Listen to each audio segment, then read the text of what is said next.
Well, the military, since the coup, has been trying to neutralise Aung San Suu Kyi and the NLD. That was the purpose of their coup.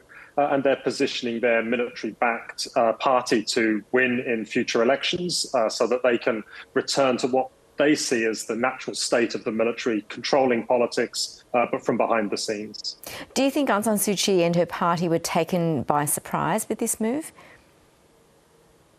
No, the election law that the regime promulgated in January made very clear that parties that didn't re-register would be dissolved. That was the trap that was set for the NLD. It was quite clear that the NLD could not accept the provisions of that law, and frankly doesn't accept the legitimacy of the regime to issue laws or to determine elections. So there was no chance that they were going to re-register, and therefore they must have been expecting this.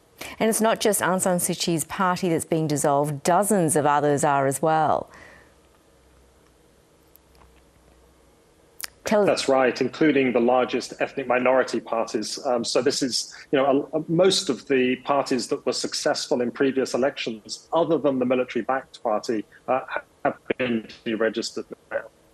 And Richard, in what state does this leave the opposition in Myanmar? They're vowing to press on. Absolutely, and I don't think anyone in the opposition and resistance movement in Myanmar sees elections as a way out of this crisis. Rather, the elections are unwanted. They're seen as a cynical move by the regime to cement its grip on power. So the resistance will continue, the political opposition will continue, and we'll have to see if the regime does hold elections at some point or not. What is expected to happen at the next election, which has been promised by August this year? We'll wait to see if and when that happens. But the public at the last election in 2020 voted overwhelmingly for Aung San Suu Kyi's party. What will they do for the next one?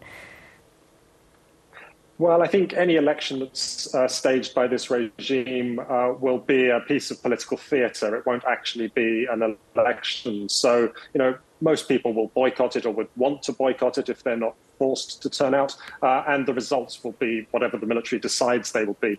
But it's positioned the party that it established, the military-backed party, to be, in pole position, and the expectation would be that they would walk away with a landslide, enabling the military to then step back, hand over power to a government run by its proxy. And the head of the military government this week has reminded people of this. He said the armed forces won't stop fighting those opposing their rule. Who is this message directed at specifically?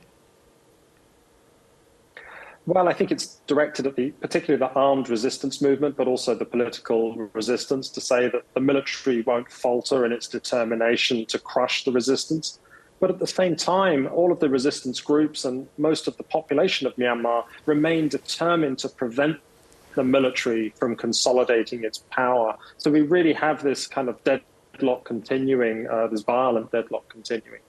With this deadlock, are there real concerns that significant violence will break out any time between now and the elections, which we don't know when it will be held yet?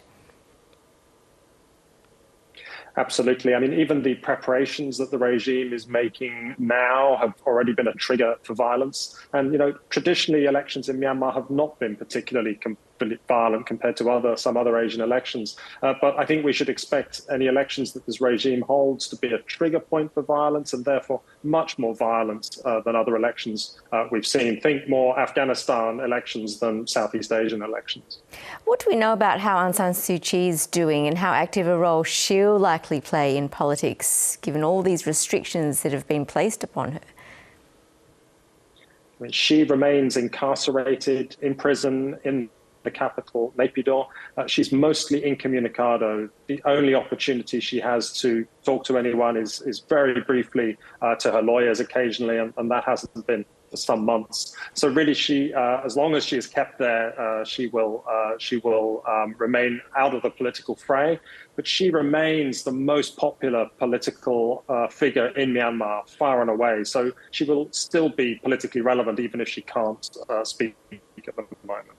So talk us through what you think will happen in the coming months in the lead up to the expected elections. So the next decision point will be at the end of July, when the current state of emergency expires. Normally, that should be the point at which the state of emergency ends and elections are announced for a few months later. But it's quite possible that the senior general, the dictator, will extend that state of emergency for a further 6 months. And that will be to push elections into next year. So really, that end of July moment is the next crunch point. Well, Richard Horsey, thanks so much for your analysis and updating us. Really appreciate your time. Thank you.